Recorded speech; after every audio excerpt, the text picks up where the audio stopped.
Hello and welcome to the jungle. My name is Owen Timmerding. This is the Cincinnati Bengals podcast brought to you by the folks over at Blue Wire. Today, I got me joining once again Caroline Palmer, bringing on you with you some NFL draft prep. We are 1 week from the biggest day of the NFL calendar. I feel like it's the most important day, and this is a pretty important draft, as we've talked about for the Cincinnati Bengals. Absolutely. It's crazy that we're 1 week out already. I feel like just in general, there's been your stereotypical, "Ooh, whose draft stock is falling 1 week before the draft?" But I feel like in terms of the Bengals, it's been pretty nonchalant, which I Mhm. don't know if you should be terrified or very excited about. Yeah, I totally agree. I think the Bengals, unlike most teams, have pretty cut and clear positional needs. We've talked about that before. We've been talking about this for months. We talked last week, we kind of focused in on rounds 1 and 2 and 3, kind of seeing what the Bengals would do there. And we kind of narrowed it down to some sort of mix between a safety and a defensive end or a guard. And so that's kind of what we have from what we talked about. We don't really know the order. I don't really think it matters per se on what that looks like, but obviously a lot of options. And now we'll shift our focus to the back end of the draft, rounds 4 through 7. Obviously, this is kind of a crapshoot. We talked about that off air. You don't know if a lot of these guys are even going to make the roster, especially once you get past round 5. Yeah, for sure. You're looking more at like practice levels type players or substitutions. And also a lot of the times you see fourth, fifth, sixth, even seventh at times in trades for Hmm. other players. So we might even lose some depending on what draft day looks like come next week or in the foreseeable future. But I do think that there's a lot we can talk about. I think there are some positions we could try to find a diamond in the rough, not necessarily a Mr. Irrelevant, but a 7th or 6th round pick because we have seen some of those turn out, especially in the last couple of years, because they're starting to take more value, not just to where they fall and more of who they are as players, which I think is extremely important to the overall evolution of the game. So totally. When I was doing this prep, I just kind of wanted to figure out when the Bengals are drafting. So I wrote that stuff down. I think it's important to talk about that first. Round 1, they're picking 17th. Round 2, they're picking 49th. With the 49th pick, round 3, they're picking 81st. Round 4, they're picking 119th. Round 5, 153rd, and round 6, 193rd, and no round 7 pick. So, I mean, like we said, the good teams do become great by potentially finding some diamond in the roughs here. Like obviously Brock Purdy is on his whole nother level, and Bengals don't need a quarterback. So it's like that's not really a fair comparison, but you absolutely can still find guys in 5, 6, 7 that can be contributors, even if on just a smaller backup level. And that's what a lot of these guys that I have written down would probably be more listed at.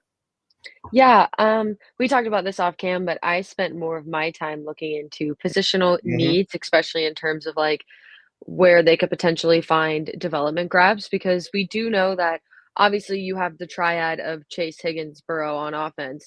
But other than those three, that offense is a little bit on the older side in Yeah. comparison to a lot of offenses in the league and particularly in the AFC. So I think it's really important. I do believe, which we'll get into this as we go on, that we should be very defensive heavy going into this draft. But I do think that there's a couple places on the offense that you could grab some guys to try to train them over the next couple of years when you have two strong tight ends that you just signed in free agency.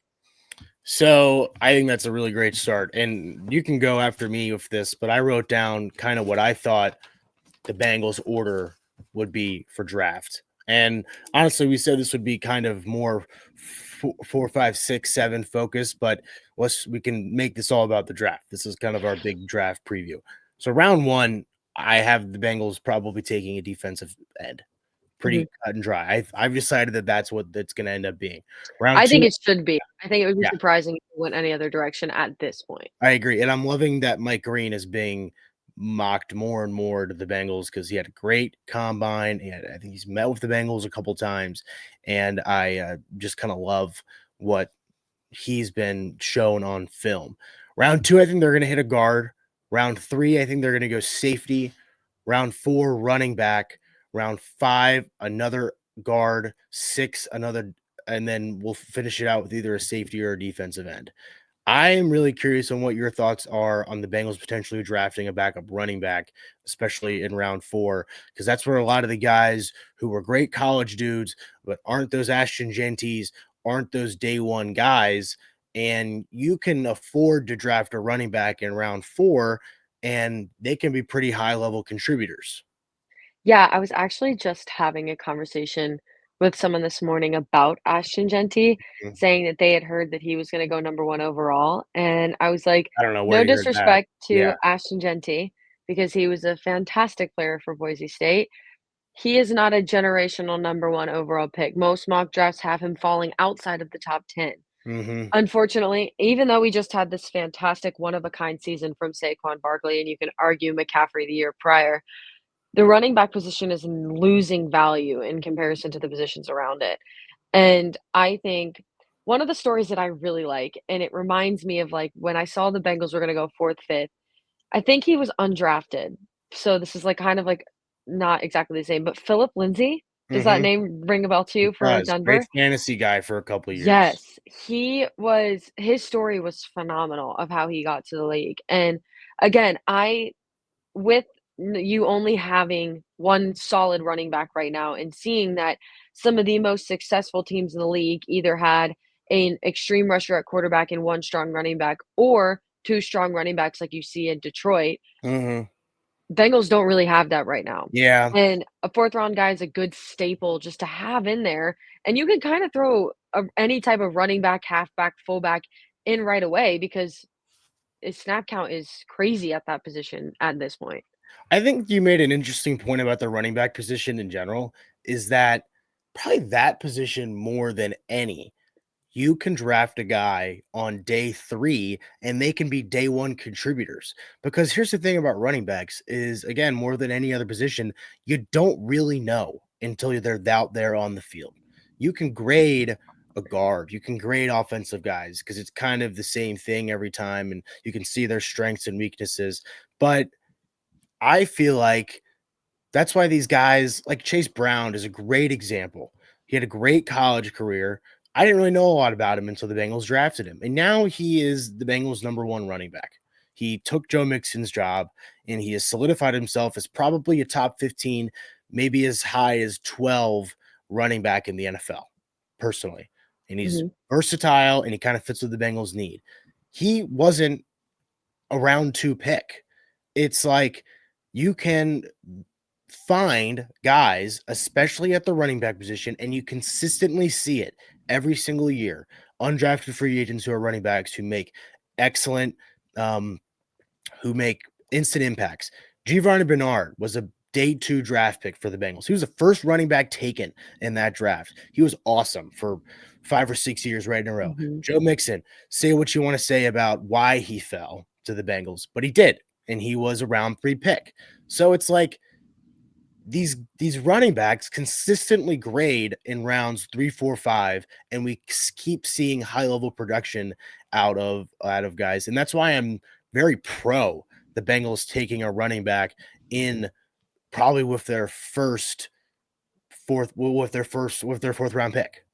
Yes, I agree, and I'm interested to see how the entire league reacts, having 2 back-to-back seasons where you have a running back in McCaffrey and Barkley respectively kind of dominating your overall, like I guess there's the argument where the MVP is a quarterback-based award, Hmm. and that if it was or, like, Offensive Player of the Year was given to both McCaffrey and Saquon Barkley when people argued they were the best players in football for the last 2 years. I'm very interested to see how the league reacts to that because I know people talk all the time, "Oh, running back is losing its value, wide receivers is where it's at." I would not be surprised if we see a surge in running usage across the league next year, which again is another reason why I'm leaning towards obviously the Bengals need to address defensive end, guard, safety. Like that has to be where they go 1, 2, and 3. Or at least I believe that's where I I'm agree. no GM, but I believe that's where they have to go. And then the next one where they're kind of like, all right, let's open the board, see what we have. I would like to see them go running back there. I think it would be really interesting, especially with the way I think the league will kind of shift a little bit more towards using the run a little bit more, but I am very interested to see where they go there because obviously if they don't, we have a new chopping board to look at. So, Yeah, and I also think it's important to know that the Bengals, when they draft a running back, it needs to be a power back. They can't do this. It needs to be a thunder and lightning kind of deal. Chase yes. Brown is quick. He's awesome. He's great in the open field, and he has great elusiveness and burst of speed at the end. You got to get a guy that can go get you 2 yards, three Mhm. yards, third and four, automatic pickup. It's stuff like that where you need to have a guy that can take hits. Chase Brown's already proved to be a hair fragile. We've seen stuff like that, not extended time hurt or injured or anything like that, but still, that kind of running back breaks a little easier. So you need to find a big guy. And I was reading through just some reports, and I don't think the Bengals have met with them, and I don't really even know if it's realistic. But Cam Scatabo, the Arizona State guy, I mean, I think it would work. I was Oh, reading some yeah. stuff on The Athletic. He is basically a rugby guy. He's huge, he's thick. I don't know. I'm just very pro the Bengals getting just a large running back that can just barrel through some defensive tackles. Yeah, I like just old school, like I'm just thinking about that Marshawn Lynch quote where it was like, just go again and Mhm, again and mhm. again. And if you do that so many times, people just can't take it anymore. No. They need somebody like that. Granted, Marshawn Lynch is like way up there, like prime Marshawn Lynch, but someone like that who you could just give like just hardcore old school, just not afraid to take a beating from type of running back. I agree, Yeah, they need an offset. They need that kinda guy because they're not gonna risk Joe Burrow there. He's past the point in his career where they're gonna do that, and especially no. with his injury track record, they can't really afford for Joe Burrow to be that guy. So, yeah, again, I would like to see them do that, but there's obviously a lot of alternatives if they feel as if running back isn't their most direct need come round Mhm. 4. So some more positional needs that the Bengals definitely would want is some secondary help. I think safety is super important, and safeties, especially in this new defense, will be critical to Mhm. Bengals' success. They need to be able to kind of hold their own. It's a lot less communication on Lou Anarumo defense was a lot communication based. Not that this one isn't, but you need some big physical guys at safety. Do you think? I mean, the answer is yes. The Bengals will be taking probably 2 safeties in this draft, but like, how important is it to find some solid backups? Because again, you never know. Safeties are pretty fragile too, and you need to have guys who can fill in and slot in at what need be. Yes, I've talked about on the pod before that I think safety slash DB is one of the most important positions that You they did. can pick up other than like, obviously, the glaring hole at defensive end right now is the big one that everyone talks about. But I do think it's important. And when you're talking about late round draft picks, because another position that I wrote down, especially I actually wrote it for round 5 was linebacker. And Yeah, I I keep think that seeing that. these guys are not only very important on the field, but when you are practicing the day before a game, you need to have good practice spies at your linebacker Mhm. and at your safety.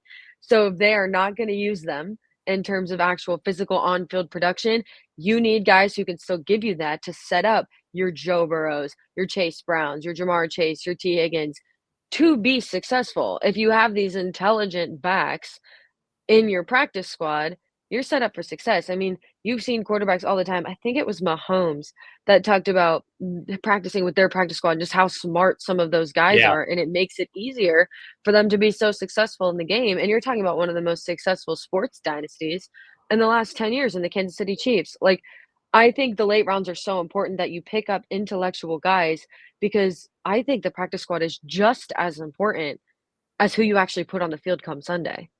I think that's a really great point that you bring up. I've never really thought of it that way. Like I said at the beginning of this podcast, that like these guys might not even be rostered, but basically saying that you can almost draft to scheme for other teams is interesting, and it's kind of a chess match that you can play. And like if they're good, bring them up. And I would like to see the Bengals trade back into the draft at some point. I just don't really think that. I mean, they have like 5 picks, 1, 2, 6 picks. They have 1 each round. I just don't know if that's gonna be enough. I guess we'll see what happens. I'm seeing some stuff that Henderson probably could get traded on draft day. If I could take a guess, that would probably be true because he's not playing for the Bengals as of now this year. He Mm-mm. said that. And I don't even want to talk about this because we've just been bored and it's just been the same thing over and over again. But I think the Bengals need some more draft capital. I think it wouldn't be the end of the world to trade back in and maybe trade a Jermaine Pratt for like a 5th or 6th round pick because, like, so what at this point? Because he doesn't want to play for the Bengals either. And it, I just think they're at a point now where they need to just have some options and they're not going to sign anyone else. So it's like, I just don't know if these 6 picks are gonna be enough, and I'm sure that's commonplace for a lot of teams, and the Bengals have been kinda spoiled with having a lot of extra draft picks, I feel like, these last couple of years. I just don't know if just 6 picks is gonna be enough, and I'd like to maybe get to 7. I think the no Yeah. 7th round is odd, and I don't really know what that came from, but I don't know. I'd like to see them trade back in maybe mid-round 4 or 5. Yeah, you said something I was just thinking current events when you said, like, trading on draft day. Have you seen the article about Dalton Risner? Do I you know have what I'm not. talking about? So, he is a offensive tackle guard for Minnesota, I believe, played 6 years at Minnesota. He had an Instagram live video where he mentioned that the Bengals would be an ideal landing spot for him come draft day. Okay. And I thought this was interesting, granted, just because he was obviously an offensive tackle who's one of the main holes that they have to fill in terms of who the Bengals need on draft day. Mhm. I'm looking at the article now. It says that he played for Denver for 2 seasons and then has played for Minnesota. Or no, Minnesota's the other team he mentioned in the video as who he wanted to play for. He said that he wanted to play for Minnesota or the Bengals and would be interested in talking to either of them on draft day. So that was just something that you said something about it and it totally sparked my Mhm. brain into that because I saw that this morning. So yeah, that'll be an interesting thought too if people are actually interested in playing for the Bengals come draft day because obviously we know that the organization doesn't have a history of trading on draft day and they're usually just trying Yeah. to stick to what they do. But I agree with you. I think 6 is not enough. They need manpower, especially on the defensive side of the ball, and I just don't think 6 is gonna cut it at this point.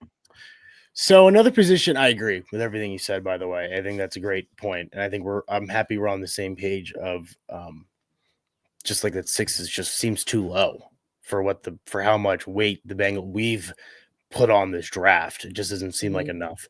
Um Another similar to running backs, you can also find good guards at the end of this draft. Probably in my opinion, you go get a starting guard in round 2, and then you maybe find a backup or a backup offensive tackle in 6 or in probably 5 or 6. So, again, like, just the importance on that. What are your thoughts on drafting a guard? I mean, obviously, it's important and Bengals need depth, but just expand on that a little. Yeah, I mean, I wouldn't be against it. I mean, if we get a good one, I mean, obviously, we both agree that guard needs to come in the second round as well.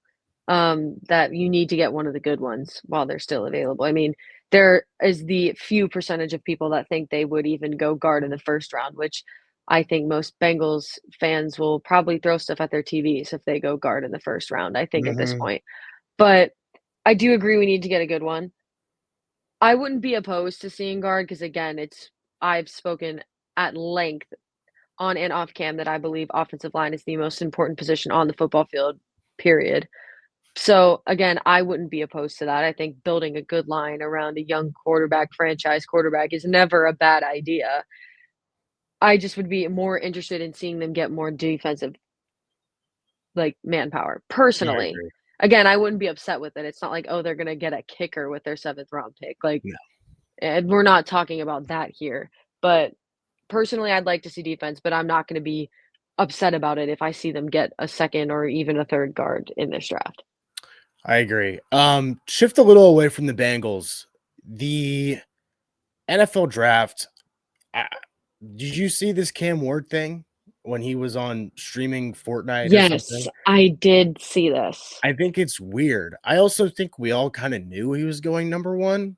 Yeah, I, um, I don't know. I think he's good. That's, kind of about it. I've on yeah, record being a Shedeur guy, which is mhm, funny. I actually think he's good. I think Jackson Dart is also good. yes. I I was gonna say Dart was the 3rd one, Yeah. I think. We are also in agreement that Carter is the best player in the draft, Mhm. and, um, someone is also going to have to take Travis Hunter, and he's already said that he won't play if he's not allowed to play both ways. So, I don't what are your thoughts on just kinda, him going out and saying that already? Like, at some I point don't know. yeah, I agree. I just think it's weird. I He is don't a great player, but it rubbed me the wrong way. Mhm. As an athlete myself, Yeah, like, speak from your if experience here. obviously, I don't play football, but if I would have come in my freshman year of playing college soccer and said, "I'm not doing anything unless I am instantly the starter doing exactly what I want to do," it just from that opinion, sounds selfish. Like, Yeah. everybody has their, like, welcome to whatever moment. Like, I had my welcome to college soccer moment when I got absolutely laid out by probably the strongest, most physical, aggressive girl on our team day 1. If I am one of the opposing players, especially, like, if I'm a DB and I hear Travis Hunter say that, I'm gonna wanna flatline him the first time that I Yeah. see him to kinda be like, "No, like, I saw this granted, this is also a Stephen A. Smith interview, so take with that what you will. No, it might have actually been Shannon Sharp and Stephen A. and him went back and forth about it, where they talked about Travis Hunter is a phenomenal player, but if you look at him as just a wide receiver and just a defensive back, he's probably not top 5 in either of those positions if you just put him separate. I think he's the The best reason receiver. why he yeah, but Yeah. I would say, especially as a defensive back, he's not sniffing the top 5 in this draft class Mhm. in terms of that position. I mean, it's a very ballsy statement to make, and if he ends up coming into this draft and being this phenomenal both-way player, I just don't think it's realistic given the impact of today's league and how heavy it is on the players. I just don't think it's a realistic thing for him to do. Like, maybe, like, week 1, he plays wide receiver, week 2, he plays DB, but if he's expecting to play every snap of every game, that's just not gonna happen. I'm looking through the just NFL.com mock draft right now. They have uh Cam Ward 1, Abdul Carter 2 to Cleveland, which they would just be spoiled with Oh my gosh, defensive and it'd yeah. be frustrating, and they wouldn't still be able to figure it out, and it'd be funny, and No.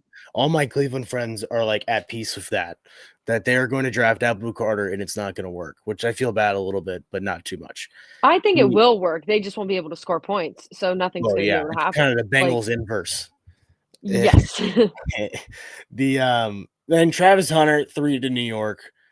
Will Campbell, who people are saying probably might be the best pro prospect in this draft, NFL ready, day 1 Mhm. starter, going to New England. Tyler Warren, 5 to Jacksonville, the Penn State kid. I, um, I like him a lot. I think I it'd be a do great Bengal, and it's just that's yes. just, wishful thinking because it wouldn't happen because it just doesn't Oh, make a lot yeah. of sense, but I don't know. This one, they got Shedeur going to Las Vegas. I think that's probably where he ends up, hit Mhm, that or New Orleans, and then whichever one doesn't take them will take Jackson Dart between them or the Saints. I think the Saints, with their car being hurt now, have pretty much solidified themselves at taking a quarterback at 9. mhm, Or even if they, really want Shedeur trading up to 6. Like, mhm, it's I don't know. I just think he's good. I like Shedeur Sanders. And the part that I don't like is that he is kinda done, this transfer portal-esque thing where he's, negotiating as a free agent, but you can't even, do that as a mm-mm. guy that's not even been, on a team. So he's just Yeah, and I've the thing this is totally off topic, and I'm go for but, it. the Bengals, when people were like Joe Burrow's gonna pull an Eli Manning and, force his way out of Cincinnati, I always thought that that was the stupidest thing ever, and even when Eli did do it and they flipped with Phil Rivers, I just think that's, dumb, and I think it's unfair to both sides. And the fact that some of these guys, yes, you can have your preferences, but like you can't flat out. I'm under the opinion that you can't flat out say I'm not playing there before you've even stepped on the field. Yeah, I fully agree. I mean, there's a lot that goes on with Shedeur Sanders. I think everything he does becomes a sports highlight at this point, whether Yeah, it's for good things or for bad things. I've also seen some things about his draft stock falling a little bit because there was arguments at the beginning of all of this that it was going to be a coin flip of who was going to go number one between Cam Ward and Shador Sanders, and now you have people like us, and then obviously the experts all saying no, it's Cam Ward, like, yeah. and it's not even a topic of conversation at this point. Um, yeah, I think his whole situation is interesting. Um, Obviously, I hope nothing for the best for him in the league, Oh, but same. again, like, this also I saw the news the other day too that they're retiring Travis Hunter and Shedeur Yeah. Sanders' numbers What are your thoughts at on that? Colorado. I don't get it. His record was 13 and 12 at Yeah. Colorado. He was barely over 500. Like, there has been some phenomenal quarterbacks at Colorado who don't have their numbers in the rafters, There's and been this kid's gonna phenomenal get it. quarterbacks in college who haven't had their numbers retired. Tim Yes. Tebow, probably the best college quarterback of the century so far, Yeah. does not have his number retired. It's just Does like does Manziel have his? Do we I know? don't Because know. he's probably the other one that I would say is the best of this century is Tebow and Johnny And, Manziel. and Burrow, Yes. I think it's probably Tebow Oh, personally. it's definitely Tebow's, like, definitely number 1, but I would say number 2. I'd say prime Texas A&M, Johnny Manziel, number God, I 2. you forget how damn good he was. Sorry to He curse. was How darn good no, he was at Texas A&M, and then he was just abysmal in the he was NFL. a he was your typical he was in that I think he was the starter of the it's the meme of the guy that has the brown shirt that has all of the names of Yeah. the quarterbacks on the back of them. Like, Mhm. he was one of those. Yeah. That Like, just sucks because he was so yeah, good for those 2 so years, good. especially that first one, the where he Yeah, won the Heisman. yeah. So we've strayed totally away from the Bengals, Oh, but yeah. that It's this is just the NFL draft is great. I've not really been yeah. able to, like, sit down and watch the draft for, like, 2 years, and my schedule kind of allows me to do that this year for the whole Mhm. weekend, so I'm really excited about that. I love watching, especially that Saturday, the late rounds and seeing how Yeah. that where they're, like, behind and, like, they're just, like, making picks while on air, and they're, like, 6 or 7 guys behind, Yeah. like, the analysts are kind of all over the place, and they're just kinda running It's out of stuff always to the say. stories too. It's I when they love it. pull up their information. They always give, like it's so weird, the fun facts that they pull for some of these guys on Yeah. there. It's always, like, their life trauma that shows up as their fun fact. I'm Yeah, I like, "You know. couldn't find anything else interesting about That's them?" not a fun fact. No, it's not. That's That ridiculous. always makes me laugh of where what they find out about these I think people it's when hilarious. I mean, it's, like, terrible that there's, like, trauma, but it's just, like, you can't it's be like just you couldn't get yeah. anything in, like, these interviews that you Like, had? no, like, nickname or, like, something funny they did while Yeah, in school, like, not just straight trauma. It always it never fails to make me laugh when I see it year after year. They even started doing it in the NBA too. oh my Like, god, you can't avoid it anymore. yeah. Okay, so I don't think we're gonna meet before we're gonna do rapid reaction on that Friday after the first round Yes. of the draft. Right now, who are the Bengals taking at 17 and why? Oh, I feel like I've been dead set on this since last week. Mikael Williams is Alright, my pick at 17th overall. I think he is aggressive. I think he is one of the better defensive end prospects in this draft. It's obviously very hard to rank them when you have Abdul Carter in there. It's very hard to put the rest of the guys to fall in line, but he's definitely one of the top available after he arguably goes at number 2. But yeah, I just think he fits the personnel that the Bengals need. Like, if I'm a GM or a CEO, that's who I'm picking. Right behind, I was really close to flipping at the last second, but I decided to go with my gut, and I think this is who you're gonna pick. My like, right behind is Mike Green, but I think that's that's who I'm who I'm gonna pick. picking. So I think that if he's there, the Bengals are gonna take him. I think he has he's gonna be graded a lot higher than where he's gonna get slotted. yes. I mean, led the FBS in sacks. The Bengals just need a machine. He's a guy that can play day one. Like it's stuff like that. I think he's just the real deal. And I didn't really know a whole lot about him until the combine, but now seeing tape and reading stuff about it and having conversations with people, I think this is the guy that they want and that the Bengals will hit a home run. Honestly, I think with either pick is a home run.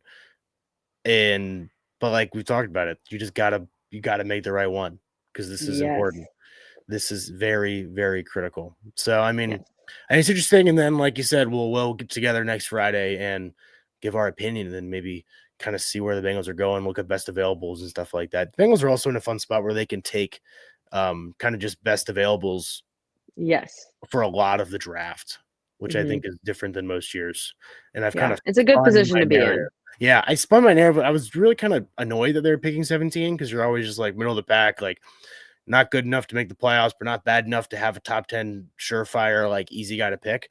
But the more I've read, it's more just like they're going to be in a position to take the best guy on the board. So Yeah. it's kind Especially of that first round because you have a guy like Jackson Dart who is gonna go earlier than he probably should have gone sure. because you have a couple of teams that need quarterbacks and a not so great quarterback draft this year. So some of those guys who normally would go off the board at this stage are going to fall to the middle of the draft because of just positional needs and who needs what. So it'll be interesting, that's for sure, but we'll see if either of us are right come next week Yeah, we'll see. for bragging rights. Yeah, we'll see who's even close. All right. For Caroline Palmer, my name is Owen Timmerding. As always, we will give you Cincinnati Bengals news as it happens live. Stay tuned for more episodes, and thanks for tuning into this week's episode of Welcome to the Jungle.